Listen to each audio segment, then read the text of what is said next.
to roast Leah and Ryan a little bit. What? Yeah, you better pick it up. Is that better?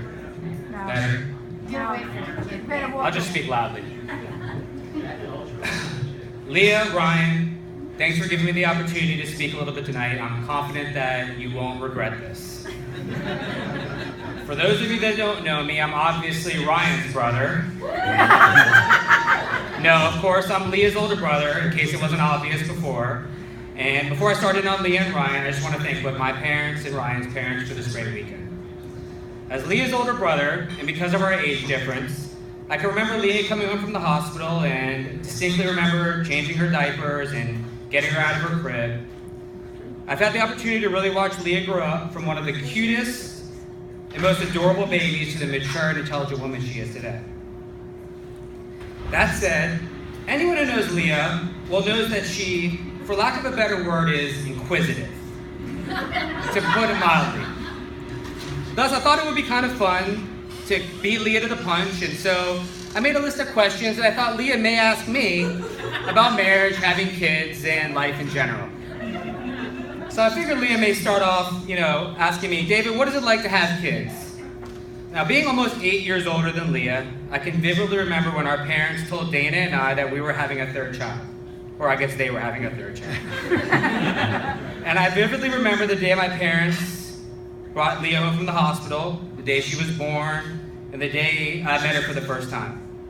But the memory that sticks out the most for me is the day my parents told me Leah was a girl, not a boy. I wouldn't say I was disappointed to find out. I would say I was devastated. Of course, no offense to Leah, but I already had a younger sister in Dana, and selfishly, I wanted a little brother. But Leah was just as fun to play with as any little brother would have been. Dana and I spent countless nights dressing Leah up in all kinds of funny costumes, clothes, and anything we could get our hands on. Leah didn't care. She'd wear anything if it made us laugh. We also loved teaching Leah funny things to say, although I'm not sure my parents appreciated it. But we thought it was hilarious when 4-year-old Leah would sing the words to a Guns N' Roses song or the Escape Club classic, Wild Wild West. Leah was always our entertainment, and for the short time when we were at the same school, she'd entertain all of my friends every morning by singing and saying all the bad words that I taught her. I will say now, as a parent myself, I do not find this funny at all. And my advice to you, Leah and Ryan, is to keep your children away from me. Next, you may ask me, David, how do we raise well-balanced and intelligent kids like yourself? Well, I'm glad you asked, Leah.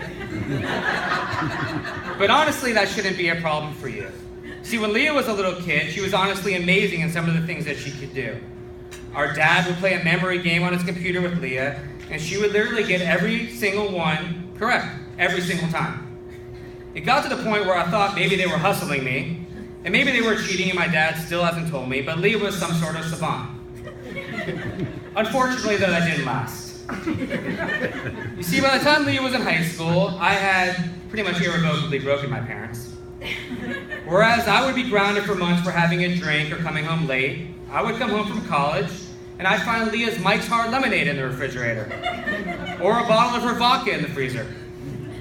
I remember asking my mom, why is she buying this for Leah? And either Leah had completely conned my mom into thinking that Mike's Hard Lemonade was actually lemonade, or my mom had just simply given up. Next, I think Leah may ask me, David, should I let my kids go on the internet? Interesting question, Leah.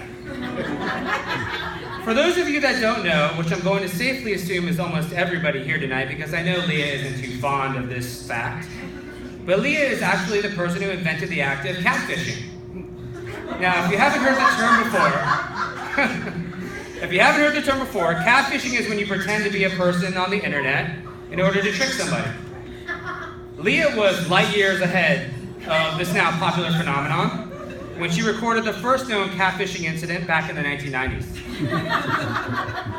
Now, I was off at college when this happened, so I don't have all the facts exactly, but the gist is Leah created a fake email account or pretended to be someone else in order to trick one of her frenemies, Monica. I've changed the name of the innocent in order to protect her. Well, Monica didn't find this catfishing very funny, and I'll never forget hearing the story from my mom. Now, to be fair to Leah,